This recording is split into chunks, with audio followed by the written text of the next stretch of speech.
Hey everyone, welcome back to the channel. If you're a Poshmark seller or just getting started, you know how exciting it is to track your item's performance. In this video, we're breaking down how to see views on Poshmark in 2025. With the platform's latest updates, it's easier than ever to monitor your listings and boost your sales. Let's dive right in. First things first, make sure you're logged into your Poshmark account. Open the app or website and enter your credentials. Once you're in, head over to your Closet tab. That's where all your listings live. This is the hub for everything related to your items, including views, likes, and shares. Now, to see your views, click on the specific listing you want to check. Look for the Analytics or Insights button, which Poshmark has made more prominent in their 2025 update. It's usually right below your item description.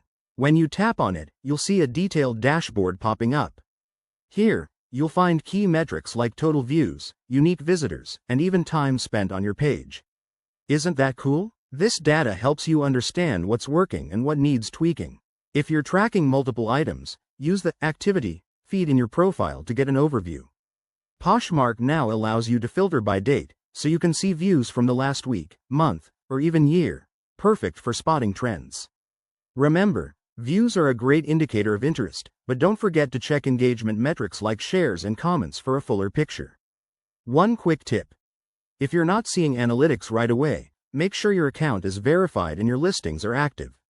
Poshmark's 2025 features also include sharing these insights with potential collaborators, so you can team up with other sellers.